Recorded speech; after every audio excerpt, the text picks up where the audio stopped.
diputado. Adelante, Con el diputado. permiso de todos nuestros compañeros legisladores.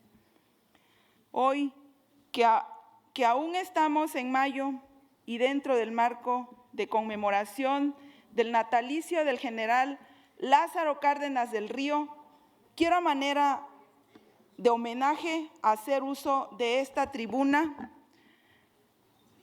para sumarme a las voces de todas aquellas personas que pregonan en todas partes del suelo mexicano una gran verdad. Una gran afirmación que el pensamiento político del general Lázaro Cárdenas del Río sigue tan vigente en nuestros tiempos y palpita en nuestros corazones como guía que conduce a la organización y el bienestar de los pueblos, y así seguirá siendo siempre mientras la política se dirija y se instrumente a favor de las mayorías. Pues justamente, como lo dijo Cárdenas hace más de 8 décadas, la etapa actual de la humanidad ya no es de caudillos ni de oligarquías, sino de masas organizadas con clara conciencia de sus destinos y de su misión histórica, definiéndose con esta verdad como un hombre visionario, como un estadista, como un ideólogo de izquierda. La escasez y la cultura del esfuerzo son los cimientos de la formación del pensamiento político de Cárdenas.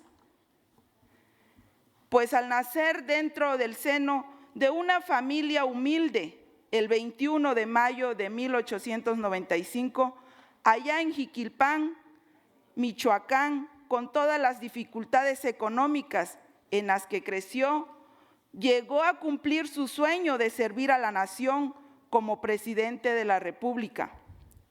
Logro que dedicó a su padre, que murió cuando apenas contaba con 16 años de edad.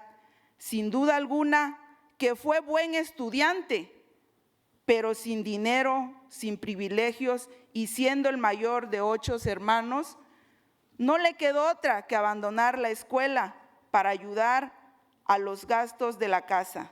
Trabajó de todo y en todo, como ayudante en oficinas de gobierno, como ayudante en una imprenta, vivió la pobreza en carne propia.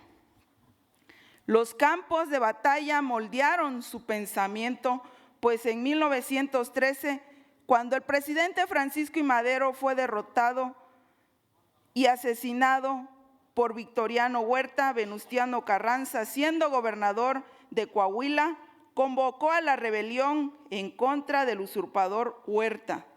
Así, a los 18 años de edad, comenzó Cárdenas su vida revolucionaria dentro de las filas constitucionales de Carranza, luchando al lado de otros revolucionarios destacados como Álvaro Obregón y Plutarco Elías Calles. Por sus buenos oficios y en poco tiempo, Cárdenas llegó a ser general. Los campos de batalla lo convirtieron en un hombre ordenado, valiente y con una férrea disciplina que lo acompañaría durante toda su vida. Las causas sociales y los pobres fueron los ejes centrales del pensamiento político del general Cárdenas, pues su carrera militar le permitió recorrer gran parte del país y conocer de manera directa de la grandeza de México por sus recursos naturales, pero también conoció la otra cara de la moneda, de la marginación y la pobreza en la que estaba sumergido el país. La discriminación hacia los indígenas, la falta de escuelas y casas de salud, la explotación de los obreros por parte de los dueños de la riqueza y la apropiación descarada de las tierras de los campesinos por parte de los caciques y terratenientes. Llegaron a tocar la fibra más sensible del general. Por ello, al tomar posesión como gobernador de Michoacán en 1928, a los 33 años, trabajó para los más pobres, repartió más tierras a los campesinos como ningún otro gobernador antes y ocupó casi la mitad del dinero que había para construir 3 veces más escuelas de las que ya existían. Plutarco Elías Calles era el que mandaba en México y con el apoyo del gobierno de Estados Unidos impuso en el poder a otros 3 presidentes, Emiliano Portes Gil, Pascual Ortiz Rubio y Abelardo Rodríguez, ganándose el título de jefe máximo. O estar con el jefe máximo o estar con el pueblo era algo que tenía que decidir el general Cárdenas. Poco después de tomar posesión como presidente de México, el 1 de diciembre de 1934, y es que el general Cárdenas triunfó como militar gracias a Plutarco Elías Calles. Fue gobernador de Michoacán en 1928, dirigió al recién creado Partido Nacional Revolucionario, PNR, en 1930, fue secretario de Gobernación en 1931, fue secretario de Guerra y Marina en 1933 y candidato a la presidencia de México, gracias a Plutarco Elías Calles. El general Cárdenas llegó a reconocer que fue un producto del jefe máximo, pero ya como presidente de México prefirió traicionar a su jefe máximo y obedecer al pueblo de México que clamaba paz y justicia social. Cárdenas no se dejó mangonear y expulsó del país a quien se creía amo y señor de México, a Plutarco Elías Calles. Si hubo un presidente honesto y austero en el siglo XX, ese fue el general Cárdenas, que en campaña recorrió el país sin guaruras, sin incurrir en cuantiosos gastos que propagaban sufragados por el Estado, siempre en contacto estrecho y genuino con el pueblo. En sus giras le tocaba montar a caballo o caminar a pie, cruzar ríos en lanchas, en el México pobremente comunicado de entonces. Durmió en modestos alojamientos, compartió la comida de humildes mexicanos y recogió de ellos anhelos, demandas y propuestas, los que asumió como suyos.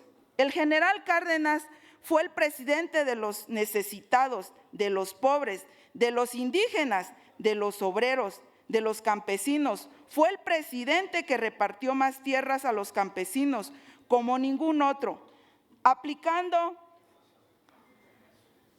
la idea de Zapata, que la tierra era de quien la trabajara. Fue el presidente que construyó más escuelas y más casas de salud, defendió a los trabajadores y favoreció la creación de sindicatos. Fue el presidente que defendió nuestra soberanía y la dignidad nacional como ningún otro conocido.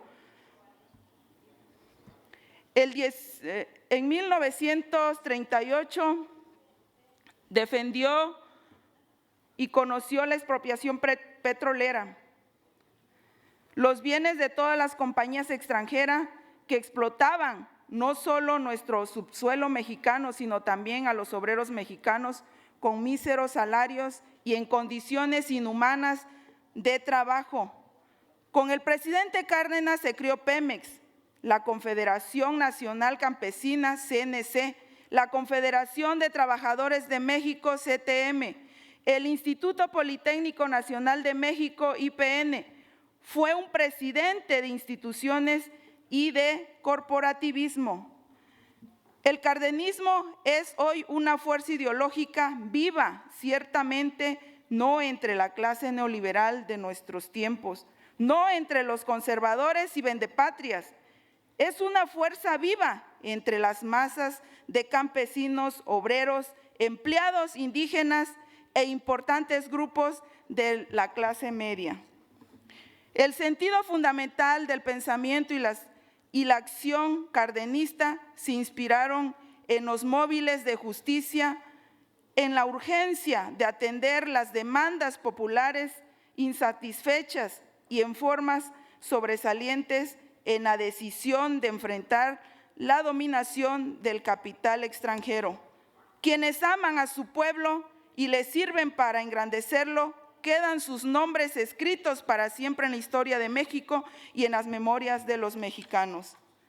Cárdenas ha trascendido como el más grande presidente de nuestra historia, junto con Benito Juárez, convirtiéndose en la conciencia y guía del pueblo de México en su lucha de ayer, hoy y mañana. El pensamiento político de Cárdenas está vigente hoy en los programas y acciones de los gobiernos de la Cuarta Transformación, gobiernos del pueblo, por el pueblo y para el pueblo. Es cuanto, diputado presidente.